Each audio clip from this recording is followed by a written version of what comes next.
¿Cómo cambiaría tu vida si las sequías arrasaran tus cultivos, secaran las fuentes de agua de tu comunidad y te obligaran a abandonar tu hogar para poder sobrevivir? Hola, mi nombre es Pamela Pacheco, soy doctoranda en el programa de Biología Fundamental y de Sistemas de la Universidad de Granada y actualmente estoy trabajando en el proyecto titulado Producción de biofertilizantes de bajo costo utilizando gases del efecto invernadero como fuentes de carbono para promover el crecimiento de plantas en condiciones de limitación hídrica. Este proyecto está financiado por el Ministerio de Ciencia e Innovación con número de referencia PID 2021-127623-OB100. Me encuentro aquí para compartir con ustedes parte de nuestra investigación, la cual se desarrolla en el campo de la biotecnología y explora su impacto en el ámbito social.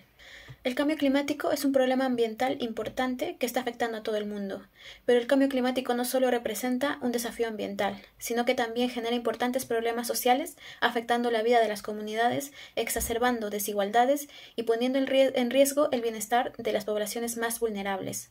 Una de las principales causas del cambio climático es el aumento de los gases del efecto invernadero que se acumulan en la atmósfera y atrapan el calor, alterando el equilibrio climático del planeta. En África, las emisiones de gases del efecto invernadero como resultado de las actividades humanas ha crecido aproximadamente un 84% solo entre 1970 y 2020. Estos gases están aumentando más rápidamente en la actualidad que en cualquier otro periodo de los últimos 1000 años. En África subsahariana, los principales contribuyentes a las emisiones de gases del efecto invernadero dentro del sector agrícola son las actividades como el procesamiento de alimentos, la utilización de insumos agrícolas, así como el uso de la tierra para fines agrícolas. Aparte del CO2 emitido durante la quema de los cultivos y los desechos animales, la producción ganadera y los arrozales contribuyen significativamente a las emisiones de metano. El metano es uno de los principales gases del efecto invernadero. En el 2020 representó alrededor del 15% de todas las emisiones de gases del efecto invernadero de las actividades humanas en África subsahariana. Alrededor del 65% de las emisiones totales de metano provienen de las actividades agrícolas, energía, industria, uso de la tierra y gestión de residuos.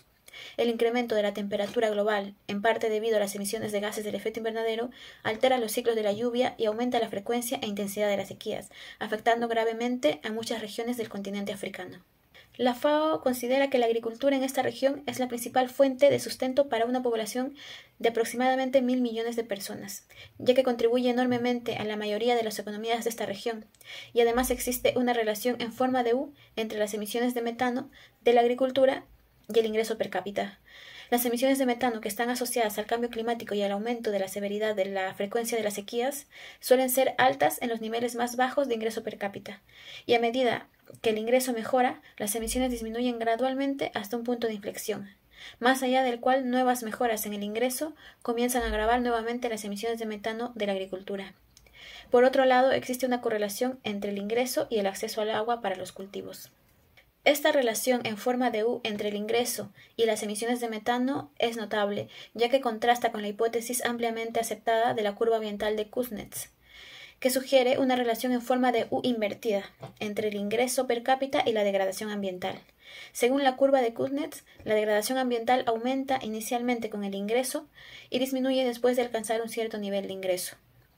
Una posible explicación de esta discrepancia es el marco institucional más débil en países en vías de desarrollo, en materia de cuestiones ambientales. Esencialmente, para que el desarrollo económico vaya acompañado de menores emisiones, como postula Kuznets, es necesario el desarrollo paralelo de regulaciones y normas que fomenten la reducción de las emisiones. Como ya se ha mencionado, el incremento de la temperatura global aumenta la frecuencia e intensidad de las sequías, siendo estas una de las principales consecuencias del cambio climático. Las sequías prolongadas en África generan graves consecuencias para la seguridad alimentaria y el acceso al agua. En muchas zonas rurales, las comunidades dependen de la agricultura de secano, que es extremadamente vulnerable a la variabilidad del clima. La disminución de las lluvias reduce la disponibilidad de agua, tanto para el consumo humano como para la agricultura y la ganadería, lo que exacerba los problemas de desnutrición, hambrunas y desplazamientos forzados. La escasez de agua y el fracaso de las cosechas debido a la sequía provocan desplazamientos masivos de personas en busca de tierras fértiles y agua. Esto puede agravar conflictos locales por los recursos. En esta región se ha experimentado varias olas de sequía en las últimas décadas, con consecuencias devastadoras para la población. A medida que la desertificación avanza y las tierras agrícolas se vuelven inservibles, aumentan las tensiones entre las comunidades, lo que agrava los conflictos ya existentes o genera nuevos conflictos. El desarrollo de biofertilizantes basados en el uso de bacterias oxidadoras de metano representa una alternativa a otras tecnologías para el ahorro de agua y la reducción de la contaminación atmosférica con metano. Aquí describimos una herramienta para la doble lucha contra las emisiones de metano y el control del agua. Naturalmente, una cantidad significativa de metano se elimina mediante la oxidación microbiológica por parte de bacterias metanotrofas, que están muy extendidas en el medio ambiente. Y una de las principales aplicaciones de estas bacterias es la asimilación de metano con la finalidad de mitigar gases del efecto invernadero y producir compuestos comercialmente relevantes. Algunos estudios evalúan el potencial de las bacterias metanotrofas como bioinoculantes para cultivos de arroz, con la finalidad de mitigar las emisiones de metano y promover el crecimiento de las plantas. También se ha estudiado la bioconversión de metano en productos de valor agregado como fitohormonas, y además estudios anteriores en nuestro grupo de investigación proponen la aplicación de bacterias metanotrofas como promotoras del crecimiento de plantas para aliviar el efecto de las sequías en los cultivos, al mismo tiempo que se estimula el consumo de metano atmosférico, concluyendo que las bacterias metanotrofas estudiadas impactaron de forma positiva en las plantas. En este trabajo se aislaron comunidades de bacterias metanotrofas, las cuales fueron identificadas mediante el secuenciamiento del gen 16S. Se diseñaron sistemas de interacción entre estas comunidades con plantas como el trigo y el pimiento en presencia de metano, con la finalidad de monitorear el crecimiento de las plantas, el comportamiento de los gases y la producción de agua. Las comunidades bacterianas que se utilizaron para este trabajo se aislaron de suelo rizosférico y no rizosférico de plantas como tomillo y retama, que estaban en las inmediaciones de un vertedero. Además, se aislaron otras comunidades de suelo rizosférico y no rizosférico de plantas como calabacín y maíz. Los resultados que obtuvimos mediante el secuenciamiento del gen 16S mostró que dentro de las comunidades bacterianas obtuvimos bacterias pertenecientes a los géneros Methylocalidum, Nitrato reductor, Hypomicrobium, Thiaoitiana y Micrococcus. La comunidad aislada del suelo rizosférico de retama alcanzó un crecimiento óptimo en medio de cultivo líquido, mientras que consumió todo el metano presente en 8 días de incubación. En los sistemas en los que se emplearon plantas de trigo, comunidades de bacterias metanotrofas y metano, se observó una diferencia significativa en el crecimiento de las raíces de las plantas en los sistemas inoculados con respecto a los sistemas no inoculados con estas bacterias. Y con respecto al consumo de metano, se observó un consumo completo del metano en los sistemas inoculados con las 3 comunidades metanotrofas. La comunidad aislada del suelo rizosférico de retama, la comunidad aislada del suelo rizosférico de maíz y la comunidad aislada del suelo rizosférico de pimiento. Y con respecto al balance de agua, dio como resultado una mayor cantidad de agua en los sistemas que contenían estas mismas comunidades.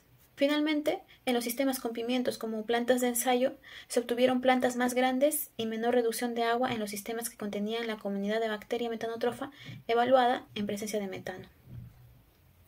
En conclusión, en este estudio se aislaron consorcios de bacterias que se caracterizaron como una mezcla de bacterias metanotrofas, metilotrofas y reductoras de nitrato. Los resultados mostraron que en los sistemas planta-bacteria la presencia de comunidades bacterianas metanotrofas conducía a raíces y tallos más grandes de las plantas. Se observó un aumento de la humedad en presencia de estas bacterias y se logró una reducción significativa del gas del efecto invernadero, que es el metano.